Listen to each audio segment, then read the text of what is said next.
Hey guys, it's Mark from Vitruvian Fitness. Today we're going to take a deep dive on kettlebell swings. We've got 5 key points, but before we get into those, let me show you what a good one looks like.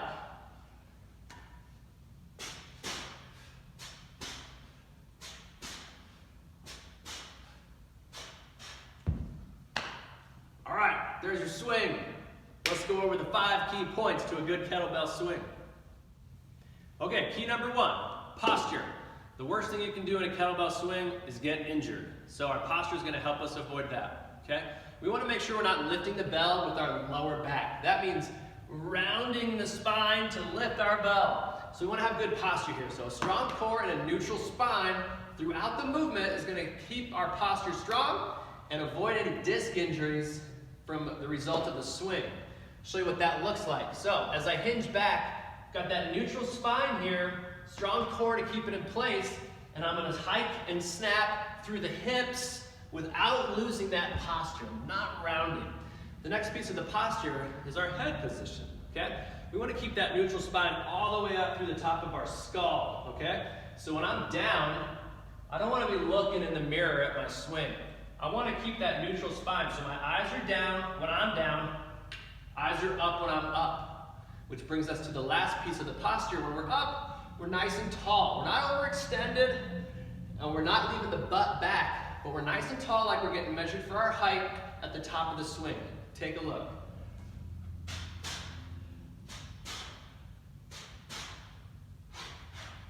Okay, so we're noticing no rounding through the spine. Head is not swiveling, but we're locked in, nice and tall at the top.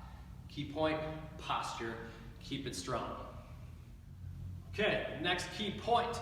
We want to be using our hips. It's all about the hips, not just in swinging, but in life, okay? So the entire swing is going to come from the hips.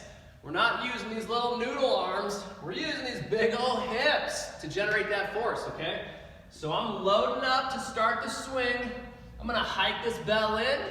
Boom, snap the hips to create the momentum. Like I said, arms are just attached. Pendulum swing through the arms. Just finding that flow and rhythm while the hips generate the movement, okay? So I'm gonna load it up, snap the hips. Load it up, snap.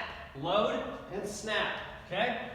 The entire movement is the hips. That's the number 1 key as far as technique and having a good strong swing. It's all in the hips. Okay, our 3rd key point we like to call zipper chicken, okay? This has to deal with the height of the bell. So you might see some people swinging way down here. That's not going to be a very good swing. Number 1, you're endangering the posture. Okay? Am I going to round my back when the bell's down this low? Probably. Number 2, you're not utilizing the power of the hips here. So we want to stay in as close to the hips as possible. So we're going to bring that bell right in close. Okay? So hands are tucked up in. Boom, so I can pop out. All that power's right here. It's not down here. Okay, so we call it zipper chicken because as that bell's coming back in, one of them's gonna get out of the way. I've never seen anybody hit themselves. You might feel like you're going to. Never seen it happen in 10 years of swing, okay? So we're gonna load it up and pop. Now a nice little test that we can do to see if our height is good on our swings is just have a bench right in front of you, okay? Now if I'm too low, I'm gonna hit this bench with the bell. But if I'm good and I have my bell up into the hips, I'm gonna swing right over the top of it. You probably don't even believe it.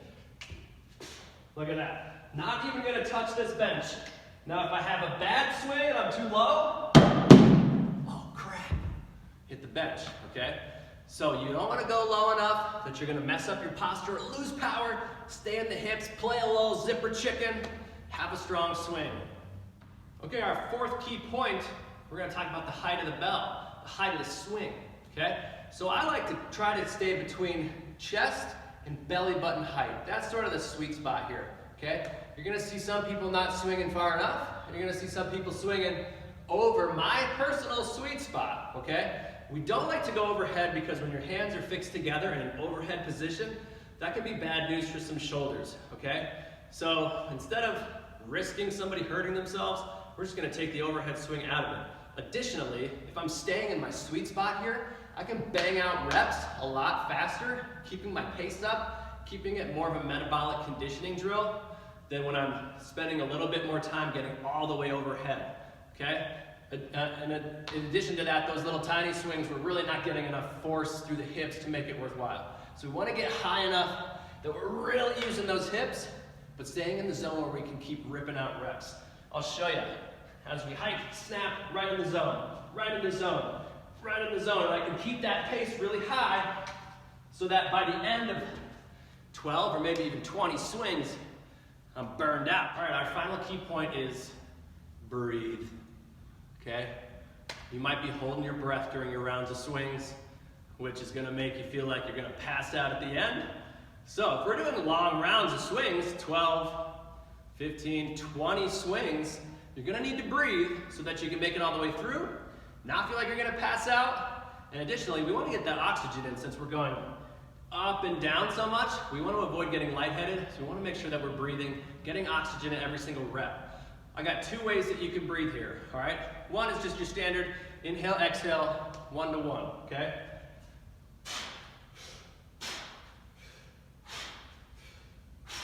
Okay?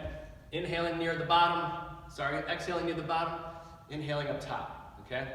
You can exhale on the thrust, or you can exhale right as you're getting down. Okay, inhaling at the top is going to be the easiest.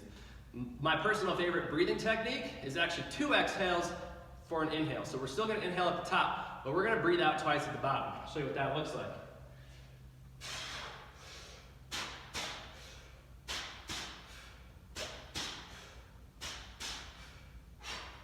Okay, hopefully you could hear that, but we're exhaling here, and then we're exhaling again here.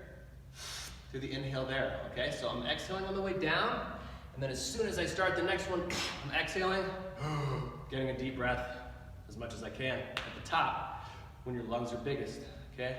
Tallest, you can expand there, all right? So keeping one of those 2 breathing rhythms is gonna help you complete your longer sets, stay oxygenated, be able to move on to the next exercise if it's in a circuit, all right?